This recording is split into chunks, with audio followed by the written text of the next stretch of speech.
میره دوره کلام هوا گرمه. بعد تو مسیر میومدم از دلی گفت مریض دارم، مادرم مریضه، این گفت کشت 3 سالم مریضه. به واسطه عشقی که شما عزیزان گریزید میکن انشالله شفای این عزیزان رو بگیرید.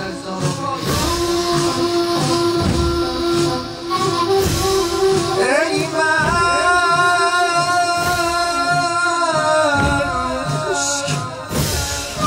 تو لاغر وفاداری کن،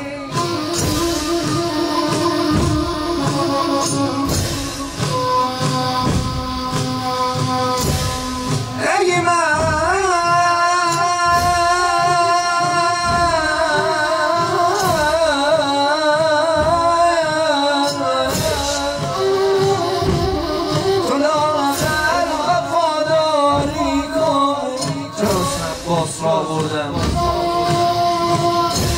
دار الشفای آقا ابا عبدالله الحسین ماه منیر قمر بنی هاشمه.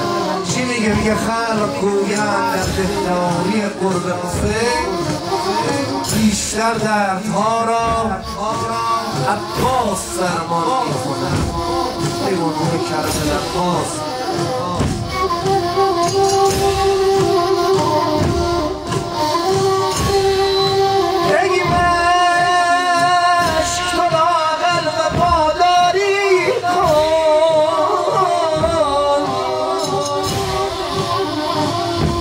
من دست ندارم تو مرا یاری کن. بگیرم دیگه این مشکا و انداخت سمت چپ بدنش تو شانه راستش. چرا بهش میگن دریای ادب؟ چرا بهش میگن با معرفت؟ دست راستشو قطع کرد. این مشک انداخت رو شانه چپ.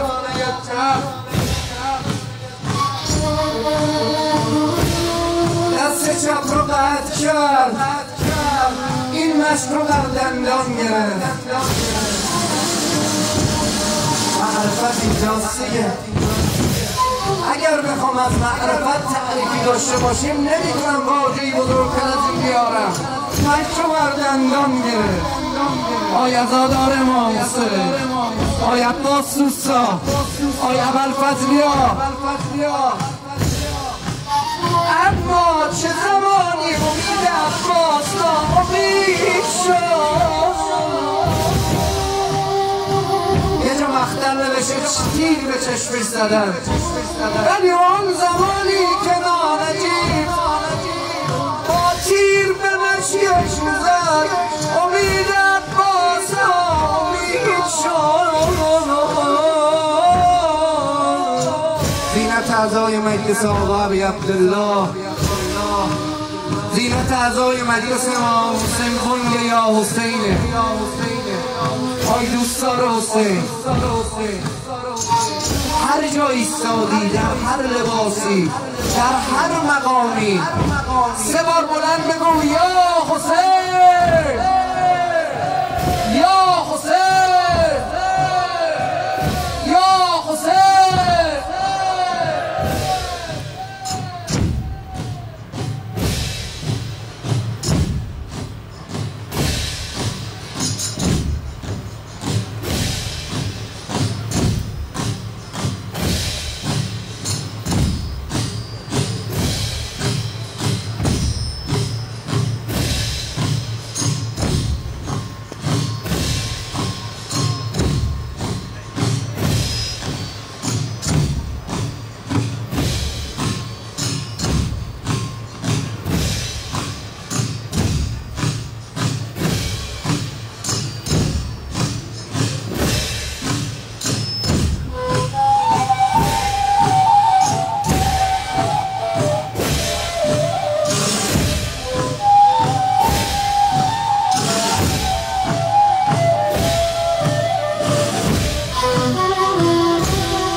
وصل یارگی نفسی در یار نفس سینه بشکن بزن آهنگ یار الله الله روز و عزت و زفر کی می آید پایان رنج بشر آدم در شور و نماز انسان در غیرت و ناز یک سو طغیان ستم یک سو آهنگ